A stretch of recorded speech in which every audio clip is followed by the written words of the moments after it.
আসসালামু আলাইকুম। Welcome back to another new suggestion video. SSC ২৪ batch মূলত তোমাদের টেস্ট এক্সাম অতি সন্নিকটে এবং তোমাদের বোর্ড এক্সামও হবে খুব শীঘ্রই। সো তোমাদের যাদের প্রিপারেশন খুব একটা ভালো নয় বা গুছানো প্রিপারেশন নেই অথবা ভালো কিন্তু আরও বেশি প্র্যাকটিস প্রয়োজন, সবার জন্যই কিন্তু ভিডিওগুলা মেক করা হচ্ছে। তোমরা ভিডিও না টেনে সম্পূর্ণ দেখবে। আজকের ভিডিওতে মূলত তোমাদের বাংলা ফার্স্ট পেপারের টপ এমসিকিউগুলো নিয়ে ডিসকাস করব, যেগুলো তোমাদের টেস্ট এক্সামে ১০০% কমন থাকবে এবং বোর্ড এক্সামেও আসবে। যারা যারা আমাদের এই চ্যানেলটিতে নতুন রয়েছো তারা অবশ্যই সাবস্ক্রাইব করে পাশে থাকবে। মূলত আজকে তোমাদের এমসিকিউগুলা পার্ট 1 নিয়ে ডিসকাস করব, পরবর্তীতে তোমাদের রেসপন্স যদি ভালো থাকে তাহলে পার্ট 2 নিয়ে আসব। আর যাদের ফুল সাজেশন প্রয়োজন এসএসসি টেস্ট এক্সামে যাদের প্লাস দরকার বা কমন দরকার 100%, তারা কিন্তু স্ক্রিনে দেওয়া হোয়াটসঅ্যাপ নাম্বারে যোগাযোগ করতে পারো। স্বল্প মূল্যে পেইড সাজেশন তোমাদের প্রদান করা হবে এবং বেস্ট গাইডলাইন দেওয়া হবে এক্সামের দিন পর্যন্ত। 25 ব্যাচ তোমাদের এই যে তোমরা এই দেশের সংকটকালীন অবস্থাতেও তোমাদের পড়ালেখা কন্টিনিউ করতেই হবে, কারণ তোমাদের এক্সাম 100% হবে। সো সামনেই তোমাদের টেস্ট এক্সাম, দেন তোমাদের বোর্ড এক্সাম, তোমাদের অবশ্যই ভালো করে পড়তে হবে। আজকে আমি তোমাদেরকে বাংলা ফার্স্ট পেপারের গুরুত্বপূর্ণ টপিকগুলো থেকে গুরুত্বপূর্ণ এমসিকিউ এই ভিডিওতে কভার করাবো ইনশাল্লাহ। আর তোমরা যারা এসএসসি 25 ব্যাচ এমসিকিউ এর জন্য বলো সিকিউ এর জন্য সাজেশন চাও, 100% কমন উপযোগী সাজেশন এবং পিডিএফ নোটবুক যেগুলা থেকে কোশ্চিন আসবেই, চাইলে স্ক্রিনে দেওয়া হোয়াটসঅ্যাপ নাম্বারে যোগাযোগ করতে পারো। সামান্য কিছু পেইডের মাধ্যমে তোমরা এই সাজেশানটি পেয়ে যেতে পারবে। সো দেখো, শোভা থেকে আমরা দেখব, শোভা থেকে গুরুত্বপূর্ণ যে এমসিকিউগুলো রয়েছে সেগুলো দেখব। দেখো, কে শুভার মর্যাদা বুঝতে পারত? প্রতাপ। শুভা রাতে ঘর থেকে বের হয়ে কোথায় লুটিয়ে পড়ে? নদী তটে। আচ্ছা, বাণীকণ্ঠ দুই বেলায় কি খেত? মাছ ভাত। কপল শব্দটির অর্থ কী? গাল। কোনোটার অপশান যদি ভুল হয় বা অপশান নিয়ে সন্দেহ থাকে, অবশ্যই তোমরা তোমাদের মতামত কমেন্ট বক্সে জানাবা। পরবর্তীতে সেইটা ভালোভাবে বিশ্লেষণ করে ঠিক করে দেওয়া হবে। আর যদি বইয়ে কোনোটা পাও তাহলে বইয়েরটাই কিন্তু বেশি গ্রহণযোগ্য, ওইটাই কারেক্ট। শুভার পিতার নাম কি? বাণীকণ্ঠ। পিতামাতার মনে সে সর্বদাই জাগরুক ছিল কে? শুভা। শুভার চোখের ভাষা কেমন ছিল? অসীম উদার। শুভার সঙ্গীদের মধ্যে ভাবাবিষ্ট জীবকে? প্রতাপ। শুভা রাতে ঘর থেকে বের হয়ে নদীটাতে লুটিয়ে পড়ে কখন? শুল্কা দ্বাদশীর রাত্রিতে। এটা কিন্তু অনেকবার আসে। প্রতাপের প্রধান শখ কি? ছিপ ফেলে মাছ ধরা। শুভা কোন ধরনের প্রতিবন্ধী ছিল? বাক প্রতিবন্ধী। রবীন্দ্রনাথ ঠাকুর কত খ্রিস্টাব্দে জন্মগ্রহণ করেন? 1861 খ্রিস্টাব্দে। রবীন্দ্রনাথ ঠাকুর কত বঙ্গাব্দে জন্মগ্রহণ করেন? 1268 বঙ্গাব্দ। বিশ্বকবি রবীন্দ্রনাথ ঠাকুরের পিতার নাম কি? মহর্ষি দেবেন্দ্রনাথ ঠাকুর। আর হচ্ছে দাদা প্রিন্স দ্বারকানাথ ঠাকুর। রবীন্দ্রনাথ কোন কাব্যের জন্য নোবেল পুরস্কার পান? গীতাঞ্জলি কাব্যের জন্য। রবীন্দ্রনাথ ঠাকুর কত খ্রিস্টাব্দে মৃত্যুবরণ করেন? 1941। সুভাষিনীর নাম কে রাখেন? সুভাষিনীর বাবা। একটা কথা তোমাদের বলে রাখি যে তোমরা অনেকে মনে করো ওই যে পাঠ পরিচিতির মধ্যে যে কবি পরিচিতিও যে থাকে, লেখক পরিচিতি থাকে, সেইটাতে অনেক জন্ম মৃত্যু সাল থাকে, অ্যানাদার কত সালে কি হয়েছে, এরকম অনেক পাবে তোমরা বাংলাতে। কিন্তু একটা কথা বলে রাখছি যে এই সাল রিলেটেড কোশ্চিন কিন্তু তোমাদের বোর্ড এক্সামে আসবে না। যদিও আসে একটা থেকে দুইটা, দুইটা আসার সম্ভাবনা পসিবিলিটি অনেক কম, একটা আসতে পারে। সো এইটা নিয়ে অত মাথা ঘামাতে হবে না। আর যে একটা সাল বা এই যে কবি পরিচিতি থেকে প্রশ্ন আসে সেটা কিন্তু রেয়ার থাকে। সো সো তোমরা বুঝতেই পারতেছো, ওইটা পড়ে ওই যে বিভিন্ন কবি পরিচিতি পড়ে পরীক্ষার সময় গুলায় ফেলবা, তা কিন্তু হবে না। ওইটা থেকে কিন্তু কোশ্চিন তেমন আসবে না। সুভাষিনী অর্থ কী? মধুরভাষী। সুভাষিনীকে সকলে কি নামে সংক্ষেপে ডাকে? শুভা। সুকেশিনী ও সুহাসিনীর সাথে সুভাষিনীর সম্পর্ক কি? বোন। দস্তুর মতো অনুসন্ধান ও অর্থ ব্যয় কার বিয়ে হয়ে গেছে? সুভার বোনদের। তখন কে জানিত সে বোবা হইবে? এখানে কার কথা বলা হয়েছে? সুভাষিনীর। সে কথা বলতে পারে না, এখানে যাকে নির্দেশ দেওয়া হয়েছে? সুভাষিনী। সুভা অবসরে কোথায় বসে থাকে? নদী তীরে। প্রকৃতি কার ভাষার অভাব পূরণ করে দেয়? সুভাষিনীর। সুভার হয়ে কথা বলে কে? প্রকৃতি।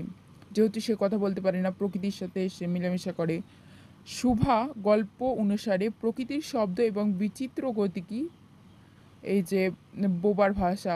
সুভাদের গোয়ালে কয়টি গরু ছিল? গাভী ছিল 2টি। সর্বশী ও পাঙ্গুলি ছিল তাদের নাম। কিসের নাম? গাভীর নাম। কার পদশব্দ গাভী দুটি চিনিত? সুভার। মানুষ অপেক্ষা সুভাকে ভালো বুঝতে পারত সুভার গাভী দুটি, যাদের সাথে সে সবসময় বন্ধু মতো চলাফেরা করতো, মেলামেশা করতো। সুভা নিয়মিত কতবার করে গোয়াল ঘরে যায়? 3বার। কারা সুভার মর্মবেদনা বুঝতে পারত? সুভার গাভী দুটি। সুভা গল্পে কালো চোখের সাথে সাদৃশ্য রয়েছে কিসের? দ্রুত চঞ্চল বিদ্যুতের। মুখের ভাব বই আজন্মকাল যাহার, অন্য ভাষা নাই তাহার, কিসের ভাষা অসীম উদার? আচ্ছা, চোখের। শুভা গল্প অনুসারে অতল স্পর্শ গভীর কি? চোখের ভাষা। শুভা গল্প অনুসারে স্বচ্ছ আকাশের সাথে সাদৃশ্য রয়েছে কিসের? চোখের ভাষার। বাক্যহীন মানুষের মধ্যে বৃহৎ প্রকৃতির মতো একটা বিজন কি রয়েছে? মহত্ব রয়েছে। একটা কথা বলে রাখছি, এই যে এমসিকিউগুলা তোমাদের দেওয়া হচ্ছে, এইগুলা থেকে কিন্তু তোমাদের টেস্ট এক্সাম এবং বোর্ড এক্সামে আসবে। টেস্ট এক্সামে তো মাস্ট বি। তোমরা যারা টেস্ট এক্সামের জন্য তোমরা অনেকে ভয় পাও যে টেস্ট পরীক্ষায় অনেক কঠিন কোশ্চেন হবে, তারা যারা 100% কমন উপযোগী সাজেশান চাও টেস্টের জন্য কিংবা বোর্ড এক্সামের জন্য, আপাতত তোমরা টেস্টেরটা নিয়ে দেখতে পারো, টেস্ট এক্সামেরটা। তারা অবশ্যই স্ক্রিনে দেওয়া হোয়াটসঅ্যাপ নাম্বারে যোগাযোগ করলে পেইড সাজেশান সেখানে তোমাদের বিস্তারিত বলা হবে এবং সাজেশানটি নিতে চাইলে দেওয়া হবে। শুভা গল্প অনুসারে স্বচ্ছ আকাশের সাথে সাদৃশ্য রয়েছে কিসের? চোখের ভাষার। বাক্যহীন মানুষের মধ্যে বৃহৎ প্রকৃতির মতো একটা বিজন কি রয়েছে? মহত্ব। গোসাইদের ছোট ছেলেটির নাম প্রতাপ। মেবি এটা রিপিট হয়েছে, তোমরা দেখে নিও। লোকটি নিতান্ত অকর্মণ্য। কে? প্রতাপ। কার সাক্ষাতে সকলে তার ভবিষ্যৎ সম্পর্কে দুশ্চিন্তা করিত? সুভাষিনী। সুভার। এই জন্য তাহার সাক্ষাতে সকলে তাহার ভবিষ্যৎ সম্বন্ধে দুশ্চিন্তা প্রকাশ করিত। দুশ্চিন্তা প্রকাশের কারণ হচ্ছে সে বোবা ছিল। শুভা বোবা। সাধারণের দৃষ্টিপথ থেকে কে নিজেকে গোপন করে রাখতে সবসময় চেষ্টা করত? শুভা। সবাই ভুলে গেলে কে বাঁচে? সুভাষিনী। কোনটি কেউ কখনো ভুলে না? বেদনা। কন্যার কোনো অসম্পূর্ণ দেখলে সেটাকে নিজের লজ্জার কারণ বলে মনে করে মাতা। কে শুভাকে সুহাসিনী ও সুকেশিনী অপেক্ষা বেশি ভালোবাসত? শুভার পিতা। শুভার কি ছিল না? কথা। সুদীর্ঘ পল্লব বিশিষ্ট বড় বড় দুটি কালো চোখ ছিল। সুদীর্ঘ সুদীর্ঘ পল্লব বিশিষ্ট বড় বড় দুটি কালো চোখ ছিল কার? শুভার। কথায় আমরা যে ভাব প্রকাশ করি তা আমাদের কি করতে হয়? গড়ে তুলতে হয়। কখনো উজ্জ্বলভাবে জ্বলিয়া উঠে কি? কালো চোখ। অস্তমান চন্দ্রের মতো অনিমেষভাবে চেয়ে থাকে কি? কালো চোখ। বাণীকণ্ঠের বাড়ি কেমন ছিল? আটচালা। কখন প্রতাপকে মাছ ধরতে দেখা যায়? অপরাহ্নে। পূর্ণিমা প্রকৃতির সঙ্গে নিঃসঙ্গতার দিক থেকে সাদৃশ্য রয়েছে শুভার। বাণীকণ্ঠের কী ছিল? শত্রু। বাণীকণ্ঠ ফিরে এসে সবাইকে নিয়ে কোথায় যাওয়ার কথা বলে? কলকাতা। প্রতাপ শুভাকে কি পাওয়া গেছে বলে? বর। মুখ বলতে বুঝায় বোবা। চাঁদের পরিপূর্ণ রূপ হওয়ার সময়কে বলা হয় পূর্ণিমা তিথি। গণ্ডদেশ অর্থ হচ্ছে চোখের পাতা। শুভা গল্পটি রবীন্দ্রনাথ ঠাকুরের কোন গ্রন্থ থেকে সংকলিত? গল্পগুচ্ছ।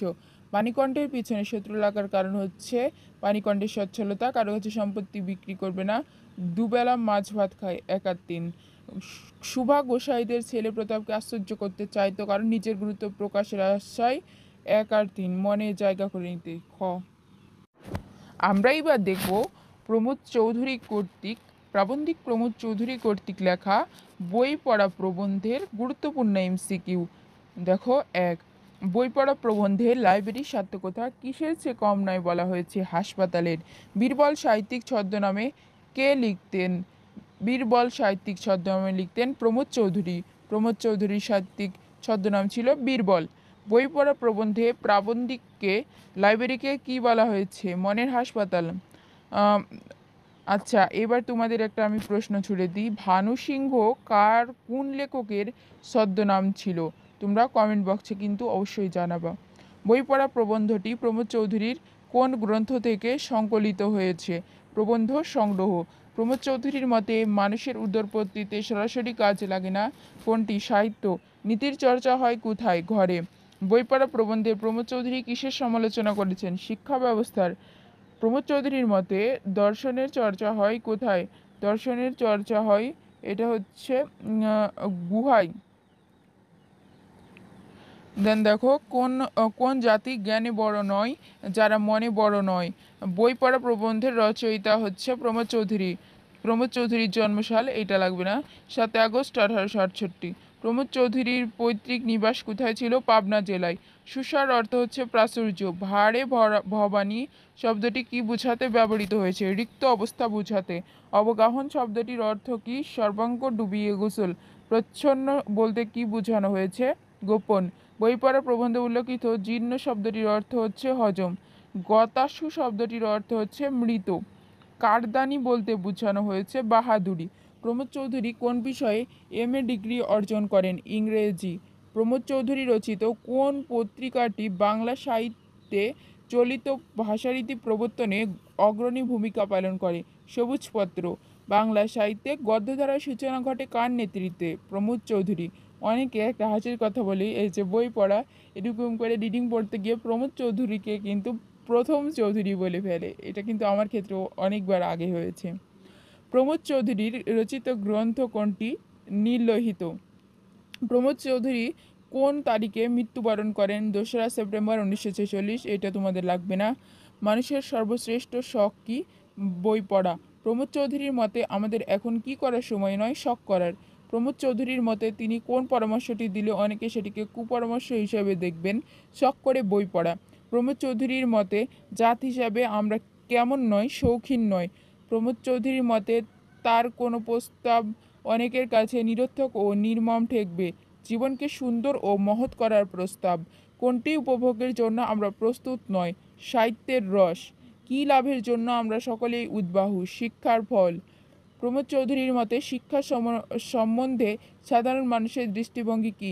শিক্ষা আমাদের অর্থ ও অন্যের সংস্থান করে। প্রমোদ চৌধুরী কিসে বিশ্বাস করে? শিক্ষার মাহাত্ম্যে। প্রমোদ চৌধুরীর মতে সন্দেহাতীতভাবে শিক্ষার প্রধান অঙ্গ কি? সাহিত্য চর্চা। ডেমোক্রেসি কেবল কি বুঝে? অর্থের সার্থকতা বোঝে। ডেমোক্রেসির গুরুরা কি চেয়েছিল? সবাইকে সমান করতে চেয়েছিলেন। ডেমোক্রেসির শিষ্যদের সকলে কি হতে চায়? বড় হতে চায়। প্রমোদ চৌধুরীর মতে আমরা যে সভ্যতার উত্তরাধিকারী তার বৈশিষ্ট্য কোনটি? অভিজাত সভ্যতা। আমাদের ছেলেরা কি গলতকরণ করে তা পরীক্ষা কেন্দ্রে উদ্গীরণ করে। নোট। প্রচলিত শিক্ষা ব্যবস্থার ফলে শিক্ষার্থীরা কোনটি হচ্ছে? কুশিক্ষিত। ত্রুটিপূর্ণ শিক্ষা পদ্ধতি কাদেরকে জখম করতে পারলেও একেবারে বধ করতে পারে না? যাদের প্রাণ অত্যন্ত কড়া। কোথায় মানুষ স্বেচ্ছায় স্বচ্ছন্দ চিত্রে স্বস্বীকৃত হওয়ার সুযোগ পায়? লাইব্রেরিতে। মুসলমান ধর্মে মানব জাতি কয় ভাগে বিভক্ত? 2 ভাগে। স্কুল কলেজে ছেলেদের নোট পড়ানোর কারণ হচ্ছে পেটের দায়।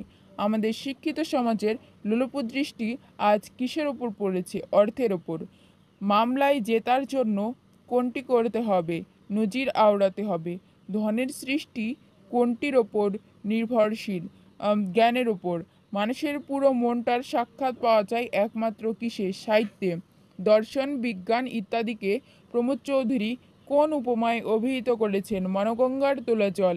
প্রমোদ চৌধুরীর মতে কোনটি করা ছাড়া সাহিত্যের উপায়ন্তর নেই? বই পড়া ছাড়া।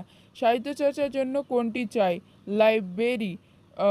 প্রমোদ চৌধুরীর মতে কোনটিকে অবলম্বন করলে আমাদের জাত মানুষ হবে? সাহিত্য চর্চা করলে। প্রমোদ চৌধুরীর মতে কোনটি বেশি বেশি প্রতিষ্ঠা করলে দেশের সবচেয়ে বেশি উপকার হবে? লাইব্রেরি। শিক্ষা সম্বন্ধে প্রমোদ চৌধুরীর দৃষ্টিভঙ্গি কী? শিক্ষার্থীকে আপন চেষ্টায় অর্জন করতে হবে। এইবার দেখো, কর্ণ কিসের জন্য প্রবাদ তুলল? দানের জন্য। কিসের বার্ষিক সভায় বই পড়া প্রবন্ধটি গঠিত হয়েছিল? একটি লাইব্রেরির।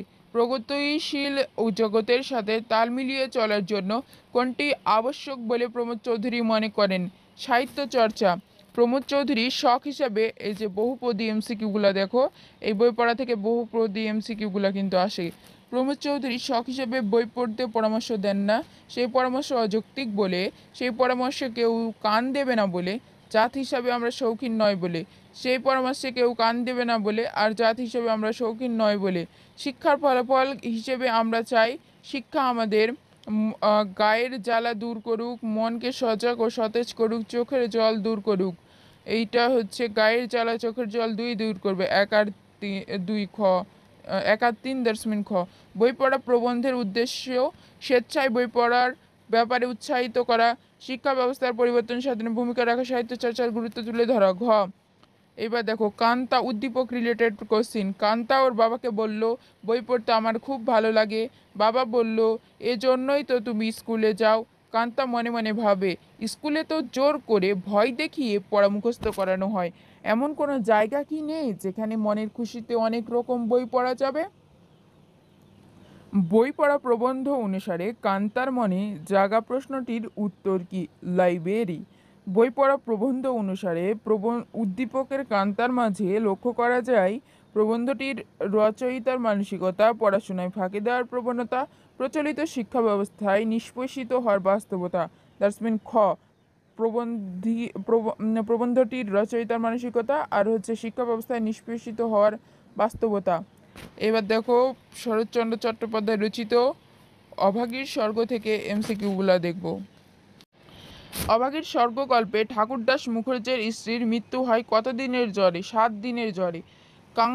কাঙ্গালির মার মতো সতীলক্ষ্মী আর দুলে পাড়ায় নেই, কথাটি কে বলেছিল? বিন্দির মা। এই যে কোন কথা কে বলেছিল একটু মনে রেখো বাবা, এইটা থেকে কিন্তু কোশ্চিন আসে। কাছারি বাড়ি থেকে কাঙালিকে কে গলা ধাক্কা দিয়ে বের করে দেয়? পারে। ঠাকুরদাস মুখার্জির স্ত্রীর মৃত্যুর পর লাশের পায়ে আলতা পরিয়ে দিয়েছিল কারা? মেয়েরা। কাঙালির মা শবযাত্রার পেছনে পেছনে কোথায় গেল? শ্মশান ঘাটে। অভাগীর স্বর্গ গল্পে বর্ণিত শ্মশান ঘাটে কোন নদীর তীরে অবস্থিত? গুরুর নদী। কাঙালির মা শ্মশান ঘাটে অন্ত্যেষ্টিত ক্রিয়া অনুষ্ঠানের কাছে যেতে পারল না কেন? ছোট জাতের হওয়ায়। অভাগীর স্বর্গ গল্পে বর্ণিত কাঙালির বয়স কত? 14-15 বছর। বামুন মা রথে চড়ে কোথায় যাচ্ছে বলে অভাগী মনে করে? স্বর্গে।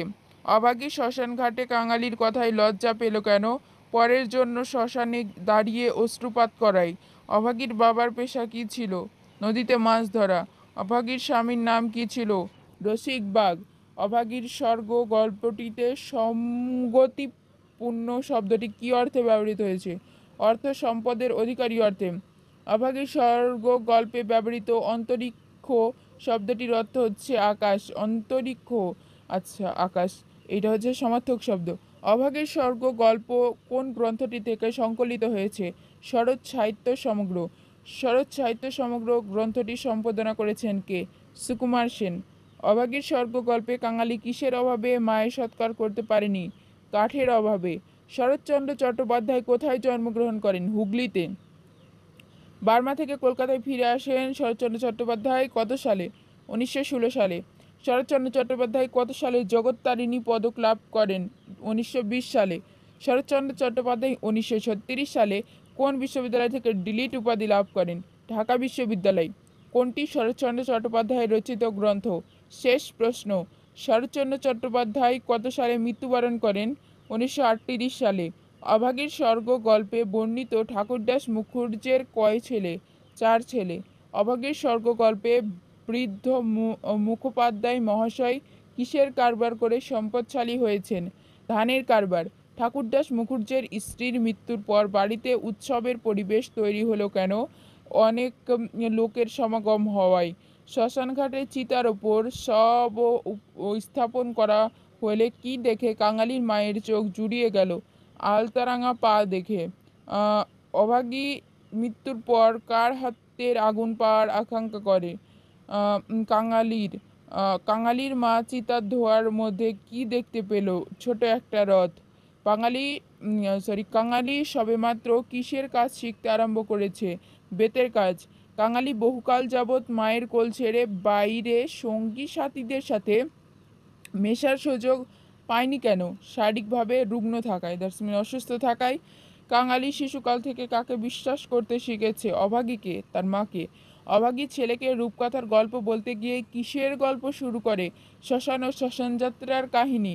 অভাগী শ্মশানঘাটে দেখা আকাশজোড়া ধোঁয়াকে কি মনে করে? স্বর্গের রথ।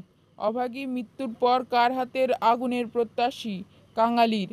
অভাগী মৃত্যুর সময় তার স্বামীকে ডেকে আনার কথা বলেছে কেন? পায়ের ধুলা নেওয়ার জন্য।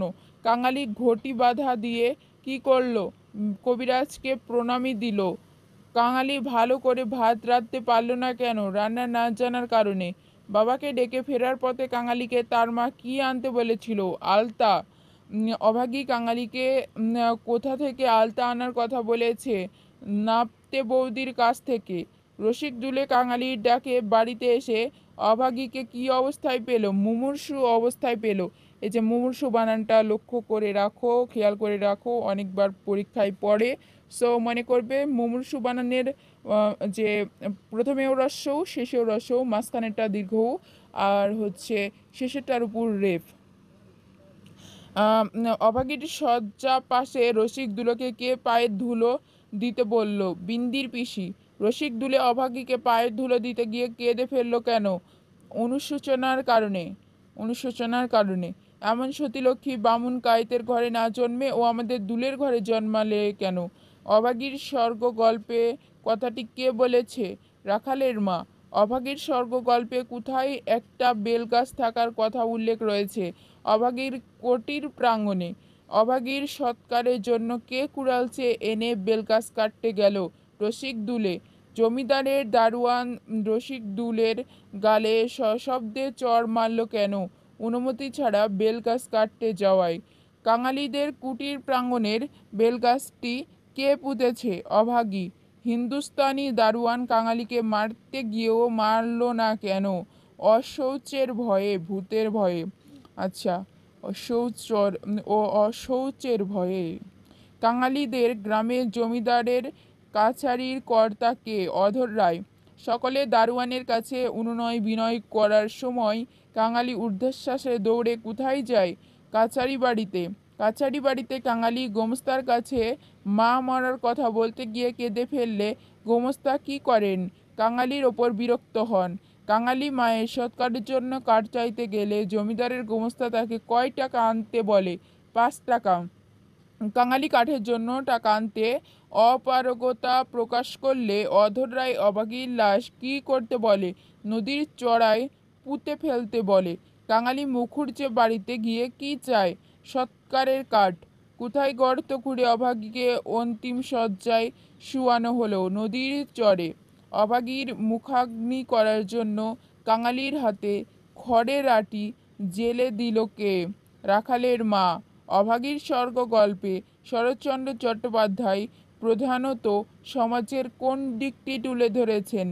সাম্রাজ্যবাদের নির্মম রূপ। ঠাকুরদাস মুখুজ্জের কতটি ছেলে মেয়ে? 7টি। অভাগী গোটা কয়েক বেগুন তুলে কোথায় রওনা হয়েছিল? হাটে। শ্মশানঘাটে মুখুজ্জে গিন্নির আলতারাঙা পা দেখে অভাগীর কি ইচ্ছে হলো? এক বিন্দু আলতা মাথায় দিতে। মুখুজ্জে বাড়ির বধূরা আঁচল দিয়ে শাশুড়ির পা থেকে কি মুছে নিল? পদধূলি। তারপরে দেখো, অসন শব্দের অর্থ কি? খাদ্যদ্রব্য। দুলে সম্প্রদায়ের লোকদের মূল পেশা কি? পালকি বহন করা। এইবার বহুপদী দেখো। সকলের পেছনে পেছনে অভাগী শ্মশানঘাটে এসে উপস্থিত হয়েছিল গ্রামের অন্যদের মতো শবযাত্রা অনুসরণ করে লাশের সৎকার দৃশ্য দেখার জন্য। ক. অভাগীর স্বর্গ গল্পে মানুষের প্রতি অন্যায় অবিচার করেছে রসিক দুলে অধর রায়। ক. প্রতিদিনের মতো বিশ্ববিদ্যালয়ে যাওয়ার পথে সদ্য মাতৃবিয়োগ হওয়া এক কিশোর রুমেলের সামনে দাঁড়ায়। ছেলেটি তার কাছে মায়ের দাফন কাফনের জন্য কিছু সাহায্য চায়।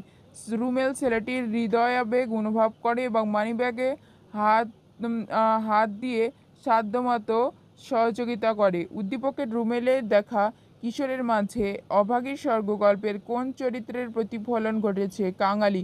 উদ্দীপকের রুমেলের চরিত্রটি অভাগীর স্বর্গ গল্পের যে দিকটি ধারণা করে সামন্তবাদী চরিত্রের বিপরীত রূপ। অধর রায়ের চারিত্রিক দিক, অভাগীর স্বর্গ গল্পের শিক্ষার দিক ১ আর ৩ খ।